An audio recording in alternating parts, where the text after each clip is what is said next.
Moi, je commence mon année, j'ai une société, il faut que je quadruple mon chiffre d'affaires. C'est ça, le plus important pour moi.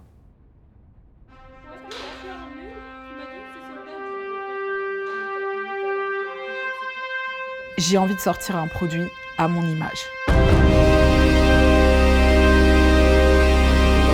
Si tu regardes la monétisation sur YouTube, c'est un marché aujourd'hui pour les créateurs qui représente 41 milliards de dollars par an. Apple, c'est une entreprise, ils font 55 milliards de dollars tous les 3 mois.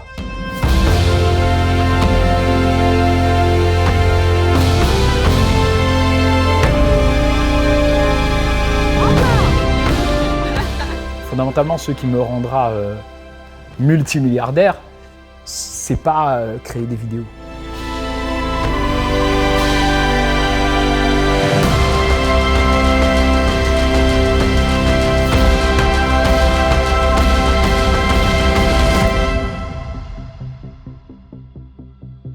Et une dinguerie, c'est qu'on a tout filmé. Ce que je recherche, c'est l'épanouissement. Un truc que j'accepterai jamais de faire, c'est de m'ennuyer, de vivre pour quelque chose qui n'a pas de sens. Si je fais quelque chose et que ça n'a plus de sens pour moi et que je m'épanouis plus, instinctivement, j'arriverai plus à m'investir en fait. J'ai toujours aimé créer, ça fait des années que j'étais même pas connue, je faisais rien sur internet, mais j'ai toujours voulu avoir une création à mon nom. On commence l'année avec une réunion. Et cette année, on a pris un tableau blanc et on a commencé à écrire un peu tous les objectifs qu'on a envie d'atteindre cette année. Château Bagarre, la vente de Vin en canette. vin en canette. Ouais. Quand on fait de la création de contenu, si je suis pas là ou que les équipes ne sont pas là, si Océane n'est pas là, il n'y a pas de vidéo. Et en fait, ça fait un moment qu'avec Océane, on se dit qu'il faut qu'on lance des produits. Château, on peut pas, Ouais. et domaine non plus. Domaine, il faut que les vignes t'appartiennent. Donc si on commercialise du vin et qu'on l'appelle domaine bagarre, ça veut dire que le domaine, il nous appartient. Peut-être on peut l'appeler maison bagarre, tu vois. Et petite parcelle. Petite parcelle. J'ai eu toujours énormément de mal avec le statut d'employé. Je me suis toujours fait virer de mes jobs. Malgré mes efforts, je rentrais pas dans les cases et je supportais pas cette subordination. J'ai toujours eu du mal avec certaines formes d'autorité qui me disaient comment faire. Il faut qu'on arrive avec une identité qui est forte et qui est littéralement un parti pris, pas quelque chose qui doit rentrer dans toutes les cases. Non, il faut prendre des risques. Voilà. Ils sont différents. Et cette différence fait qu'aujourd'hui, ils arrivent à amener facilement des nouveaux courants, en fait. Du vin en canette, mais c'est génial, oui, fais. Mais pourquoi? Parce que je veux le faire. Bah fais, fonce, c'est génial. Ça va marcher en plus, tout le monde sait que ça va marcher. Il y a tellement de gens qui m'ont vue comme une folle. Hein. Vous allez vous lancer dans l'alcool? Mais comment vous allez faire? T'inquiète, on va y arriver. Lol. Lol. Non, on savait qu'il y avait des challenges, mais toutes les choses qu'on a entreprises, elles comportent des challenges.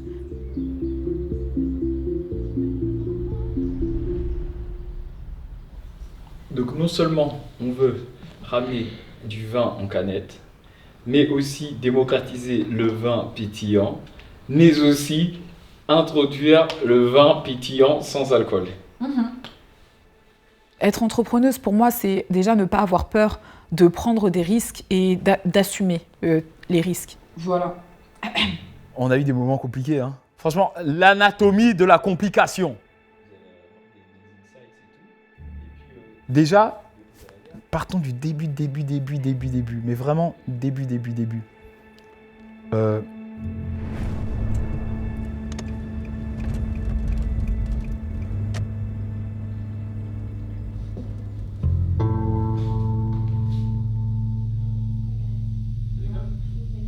Quand on allait avec les filles des marchés, on nous prenait pas du tout au sérieux.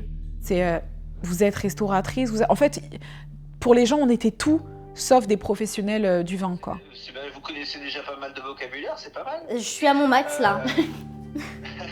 Tout en admettant qu'il y a des choses effectivement que tu connais pas, c'est un tout nouveau monde. On parle du milieu de l'alcool, il y a beaucoup de choses à apprendre, mais en fait, si tu te lances pas dedans, tu l'apprendras jamais. Donc tu es obligé de composer avec toutes ces nouvelles choses. Et tu te rends bien compte que sur les stands, c'est des hommes, que les rendez-vous, c'est des hommes, que les connaisseurs, c'est des hommes, que tu vois vraiment un milieu overly masculin.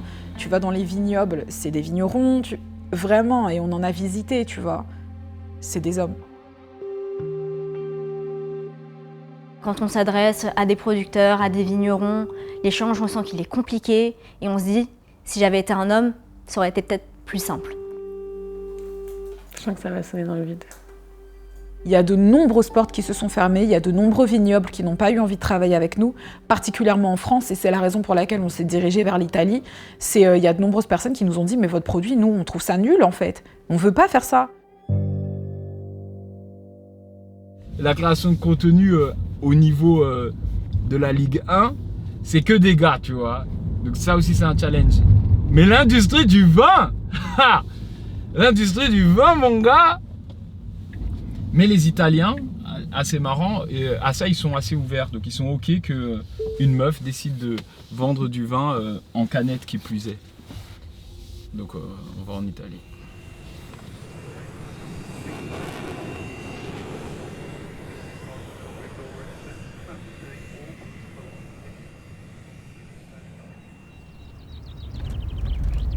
Regardez chez eux. Oh my god, ils ont... Ça, c'est leur showroom. Tu te rappelles, le gars, il disait qu'il faut toujours construire un showroom quand t'as des vignobles. De toute façon, je nous mets là, genre on dérangera pas. Là-dedans, là. Arrivederci. Ok, allez. Bon, les amis, on fait du bon business. J'ai trop hâte. Let's go. So basically, Olivier and I are content creators. So we do a lot of YouTube, a lot of Twitch, like every platform you can think of. We have a lot of people following us. But last year we've decided to try a business. Basically, I don't know if you know Shark Tank. No. Donc c'est une émission où tu as des entrepreneurs qui, out of nowhere, ont pété. Et il y a un couple qui m'a marqué. Ils ont créé une espèce de radio en carton qui s'appelle Beatbox. Et dans cette radio en carton, il y avait de l'alcool qui distribuait dans des festivals. Il s'avère qu'ils ont flop. Ils ont retravaillé le packaging et au lieu de le mettre dans une grosse radio, ils l'ont mis dans des petits Tetra Pak, tu vois. Et ils ont explosé. Et j'ai trouvé génial qu'un packaging change la façon de consommer un produit. Donc j'ai commencé à m'intéresser au vin en canette. Mais tu vois, une canette blanche, c'est beau aussi. En Belgique, ça cartonne. En Allemagne, ça cartonne. En Australie, ça cartonne.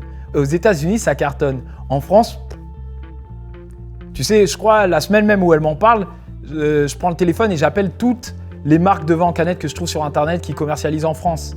Et je parle avec eux, je dis « Ouais, mais qu'est-ce que vous faites? Comment ça se passe pour vous et tout ?» Et je vois que c'est hyper difficile pour eux. Je dis « Bah en fait, il y a un monde où on apporte du vin en canette en France et où on révolutionne le marché. » If at any point you would like to produce bottles? No, never bottles. She keeps saying, yeah, but we'll need some bottles. I'm like, no. No. We're selling the concept of cans. When we have like, a dinner or something, I was telling him like, it's a bit nice to have a bottle. He was like, no, everyone's gonna drink cans because we're selling cans. So yeah. I like this one, but I'm not a fan of a brut for cans. I'm hoping for something sweeter.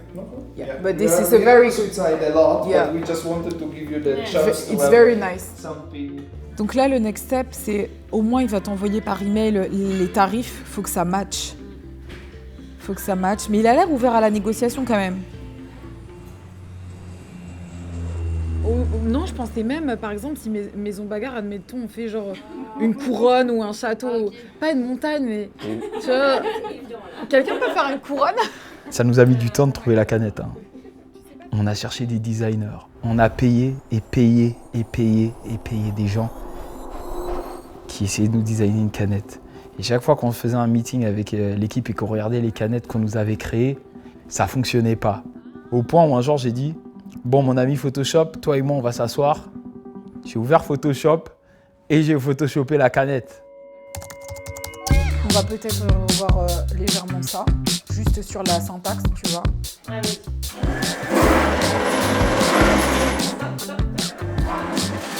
Non mais, Océ, qu'est-ce que t'as fait? Alors Non mais c'est parce que tu m'avais saboté. Allez, arrête de mentir. Remets l'intro de Barbie, Tu remplaces les vieilles poupées par des bouteilles, plan pour plan, on refait ça. Avec eux, ça va très vite. C'est-à-dire que l'idée tombe vendredi et en fait, mardi, mercredi, elle est réalisable.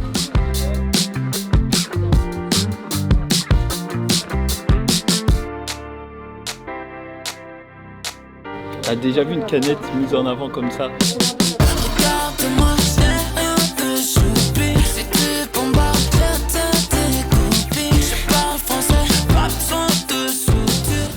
Faut jamais perdre cette fascination pour juste les choses positives.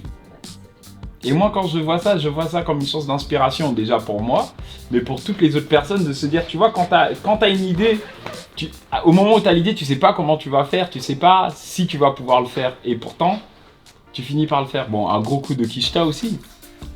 Et de stress financier. Mais on y arrive, tu vois. Et on se dit, c'est it's for the better.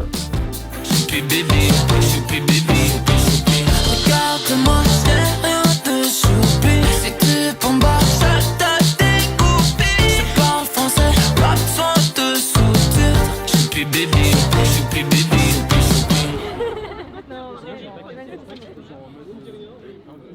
Et ça va être dans les bars, les restos, des trucs comme ça. On veut que ce soit partout. On veut que ce soit vraiment partout. Mais là, on va d'abord viser les gens, tu vois.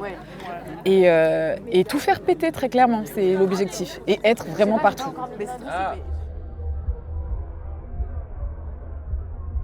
Mais tu sais, je suis un petit peu perturbée parce que la recette qu'on a choisie, je la trouve trop sucrée. Bah, tu l'as fait moins sucré, c'est pas grave. Elle est trop sucrée. Oui, mais tu l'as fait moins sucré. C'est très inquiétant. Ne laisse pas les angoisses t'emparer, ok? Continue le test comme quelqu'un qui découvre. Et puis après, on complètera les... Sachant que nous, on avait mis une date fixe de sortie, on avait dit on veut sortir en été, mais chaque fois le temps passait et le stress montait. On va y arriver. Mais oui.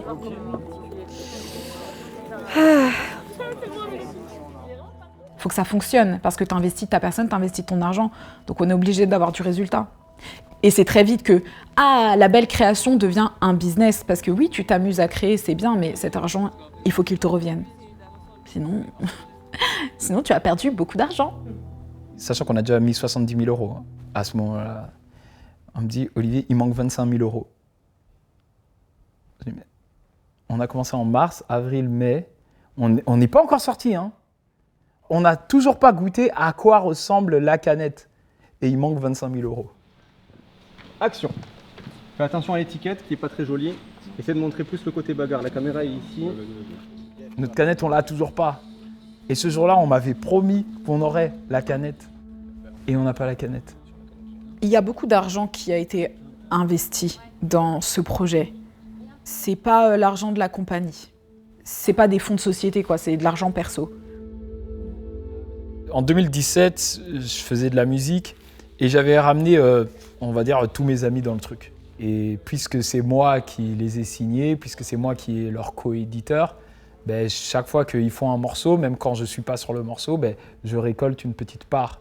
Et en fait, moi, quand je crée ma boîte d'édition en 2017, il y a un gars qui me dit « L'objectif d'une boîte d'édition, c'est de la revendre 7 ans plus tard. » Et c'est ce que j'ai fini par faire. Moi, je vais pas te mentir, on s'en est fait un aussi. Premier boléro pour... J'ai pris cet argent, j'ai mis près de 150 000 € à la création de Maison Bagarre. Ce virement que j'ai fait, avec un grand sourire aux lèvres, je vais devenir millionnaire, machin truc. Maintenant, je pense que c'était une erreur.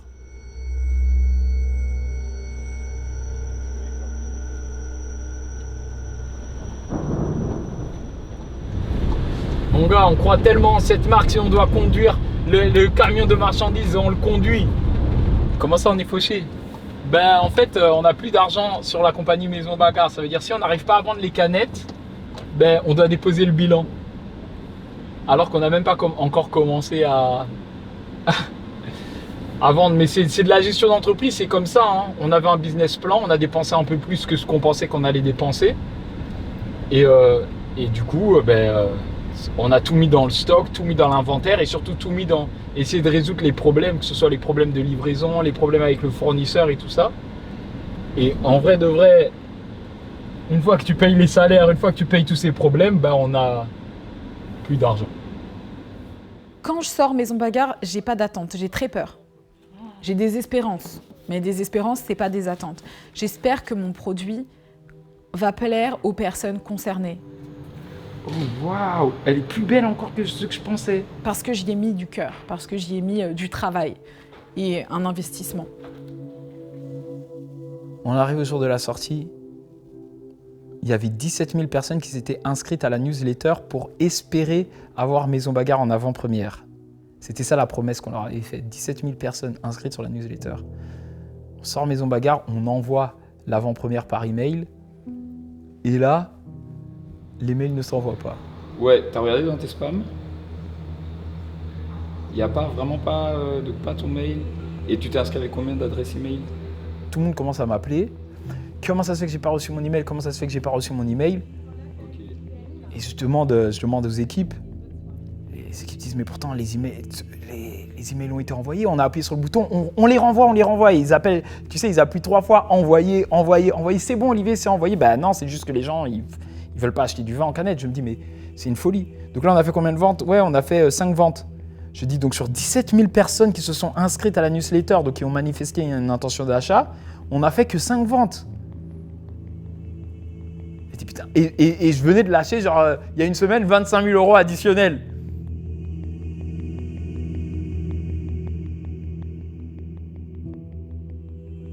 C'est que vous reposez, quoi. Oui. Bon.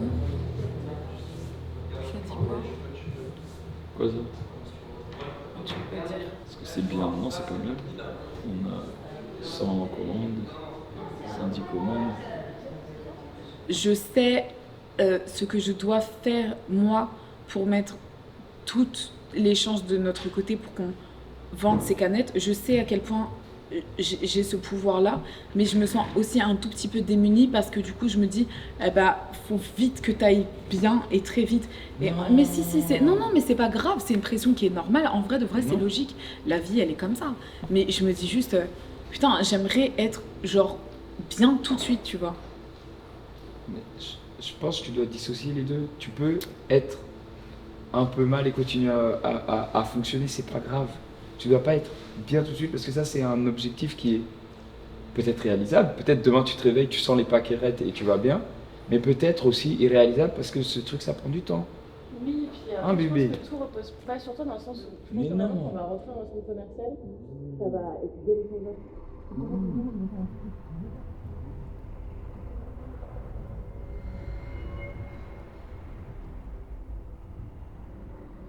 Je sais, ça va, mais c'est juste... Oui, je sais, c'est l'anxiété, il y a le truc qui retombe, il y a toute la semaine qui a été intense et tout. Mais ça va. Et c'est juste, je me sens un peu, je sais pas comment expliquer, un peu dissociée, tu vois, en mode... Je sais qu'il y a des choses que je peux faire, que j'aurais dû faire. Mais si c'est vrai, je le sais. Et je me dis, putain, c'est pas que j'ai pas voulu les faire, c'est que je me suis sentie un peu... genre immobilisée, tu vois. T'as vu ta journée.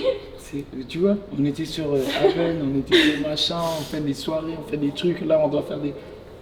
it's okay. Oui, and it's gonna be fine. Et moi j'ai confiance, je sais très bien ça. Et tu sais, tu te sens un peu dissocié, tu te sens un peu... Mais sache que dans l'équipe on est 4 ici. Mais je sais que tout le monde a taffé, je suis obligée de prendre ma part de responsabilité aussi, tu vois. Et t'as raison, et on prend tous les parts de responsabilité, mais un truc c'est, tout le monde partage ton émotion. Super. You're not alone. C'est vrai, non? Oui, moi j'ai le droit de pleurer, en tout cas, je vois quelqu'un pleurer. Tu vois? Donc, you're not alone, c'est pas comme si t'étais seul en te sentir comme ça. Non. It's okay. On burn out pas. Non. Mais ça va aller. C'est aussi une good ways. Ça va très bien aller. On apprendra ensuite, après, que c'était la personne qui était en charge de payer le fournisseur d'envoi d'email avait souscrit un mauvais abonnement qui n'était pas, qui nous limitait à envoyer 500 emails maximum. On en fait quoi on en dit quoi de cette soirée? On savait que ce serait compliqué à gérer. Ça reste un challenge. Après, est-ce que c'est le moment d'avoir des regrets? Je crois pas. Ça va être compliqué de communiquer dessus, quoi. Je pense qu'on peut être, faire preuve de créativité pour parler de la marque. C'est juste que c'est vrai qu'on pensait qu'on aurait, je sais pas, plus de marge de manœuvre. En fait, ce dont j'ai peur, c'est que toute la communication, elle repose sur mes épaules. Ça ne doit pas reposer sur tes épaules. On est actionnaire de la société. C'est pour ça qu'il y a des employés.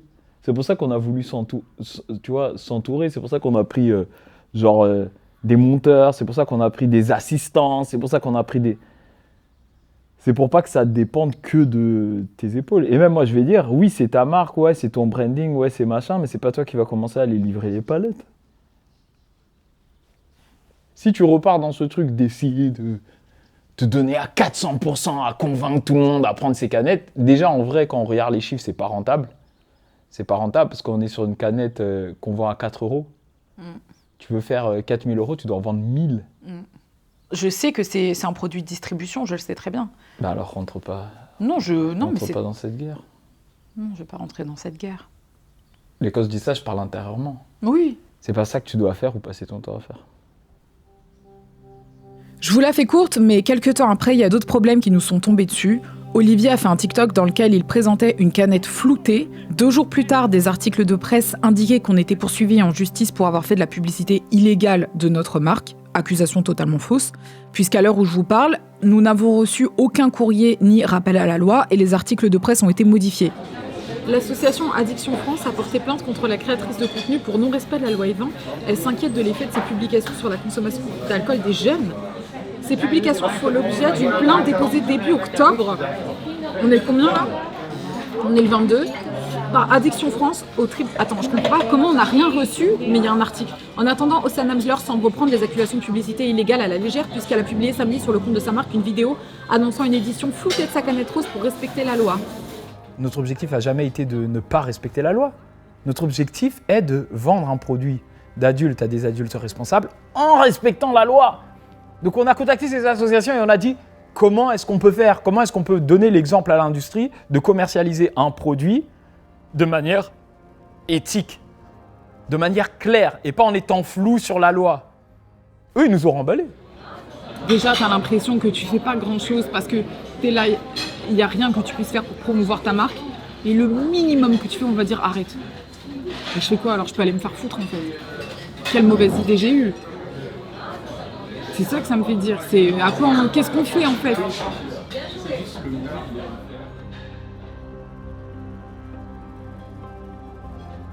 Nous sommes rentrés dans plusieurs Franprix, mais malgré ça, impossible de liquider le stock énorme de canettes que nous avions fait produire.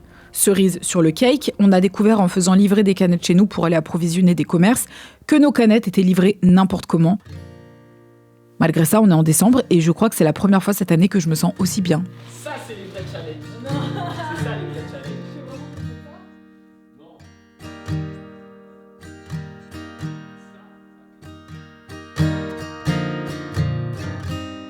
Avec Olivier, on a tout le temps tellement de projets qu'on avait envie d'avoir un souvenir en fait, un souvenir de tout ce qu'on a fait en une année.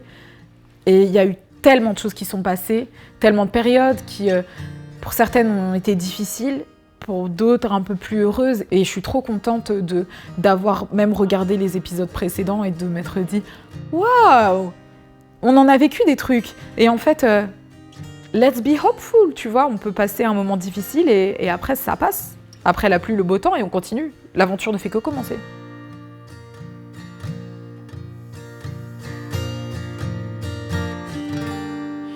Bon, en commençant à filmer en 2024, je pensais que mon année, elle allait être extraordinaire. Je pensais que j'allais vous montrer les coulisses similaires à ceux que j'ai vécu en 2023. Je pensais que ça allait être exponentiel et que j'allais être sur des performances extraordinaires et que j'allais vous montrer ce que je pensais être le meilleur de ma personne. Et en fait, je vous ai montré tout autre chose. Je m'y attendais pas, je pensais pas que j'allais vivre une année 2024 difficile. Franchement, je pensais pas que ça allait me tomber dessus. Olivier non plus, il pensait pas que ça allait lui tomber dessus en 2023. Et en fait, je suis très contente de la tournure que les choses ont pris. Je suis très contente de mon année 2024. Je suis très contente d'être malgré tout passée par là parce que je m'en sens vraiment grandie, plus humble et plus forte. Parce que ça a demandé quand même une certaine vulnérabilité de me montrer à vous sous cet aspect-là. J'avais peur. J'avais peur que les gens pensent que je m'accable. J'avais peur que les gens pensent que oh là là, j'en fais des tonnes. J'avais peur. Et en fait, je suis hyper reconnaissante de vos retours et très fière en fait. Parce que je me dis... Il y a tellement de gens qui traversent des situations difficiles et qui ont pu relate et se sentir moins seuls. Du coup, je suis tellement fière d'avoir sorti ces épisodes. Et moi, je trouve que c'est important de le montrer parce qu'il y a beaucoup de gens qui sont concernés par ces difficultés-là. Mais la réalité, c'est que tout le monde le cache. Tu vois, quand on te demande si ça va, tu vas dire oui. Tu vas pas dire parce qu'il faudrait que tu racontes toute cette année. Ça fait beaucoup. Donc, on fait tous du mieux qu'on peut. Mais une chose est sûre, c'est qu'on a tendance à sous-estimer ce qu'on peut faire en 10 ans et surestimer ce qu'on peut faire en 1 an. Et en rétrospective, je vous assure que cette année, elle m'a énormément apporté en enseignement. Voilà. Maison Bagarre, c'est un... Je regrette rien de Maison Bagarre. Je pense juste que le challenge d'être un entrepreneur, il est énorme. Tu te fais scruter, tu te fais juger par tout le monde. On va juger tes idées, on va juger. Mais que ce soit un échec ou que ce soit une réussite, s'il y a bien une chose que j'ai appris cette année, c'est que c'est pas grave, en fait, si c'est un échec. Mais passer par ces phases difficiles ne t'empêchera jamais d'atteindre le plus beau, d'atteindre le résultat. Donc je suis contente de vous l'avoir montré et je suis très très fière. Et là, c'est la fin de l'année 2024 et je suis très contente du chemin que j'ai parcouru. Quel que soit l'outcome, quelle que soit la suite, je m'en fous. Je suis juste reconnaissante et vraiment heureuse de tout ce que j'ai vécu. Et très positive pour la suite, très, très optimiste en fait. Parce que j'ai décidé de mettre moins de pression sur mes épaules et de juste enjoy un peu plus le moment présent. Et s'il y a un conseil que je peux vous donner, c'est celui-là. Arrêtez de vous soucier trop du passé, arrêtez de vous soucier trop de demain et essayez au maximum de profiter du moment présent. Parce que la dernière fois, récemment, quand j'étais avec Olivier, quand j'étais avec les enfants, quand j'étais avec ma famille, je les regardais juste sourire et je me disais « Waouh !» Je les ai pas beaucoup vus sourire en 2024. Et en fait, ils étaient souriants, mais c'est moi qui ne l'étais pas parce que je les regardais plus. Et je vous jure que quand on s'ancre dans le moment présent, on se rend compte de la chance qu'on a, vraiment. On se rend compte de la chance qu'on a. Je suis très reconnaissante. Et je ne vais pas pleurer, parce que je l'ai assez fait sur les premiers et deuxièmes épisodes. Même si, ça fait du bien de chialer une fois de temps en temps. Ça va aller. Tout va bien se passer. Et le meilleur reste à venir. Qu'est-ce que tu fais à la fenêtre? Je regardais la neige, je regardais le jardin. C'est fini. Tu me fais l'honneur. Le tableau intouchable.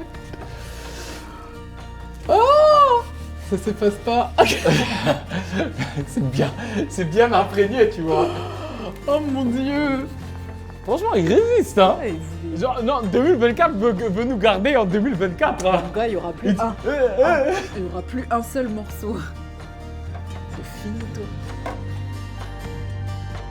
Être heureuse. C'est déjà le cas, tu peux le rayer.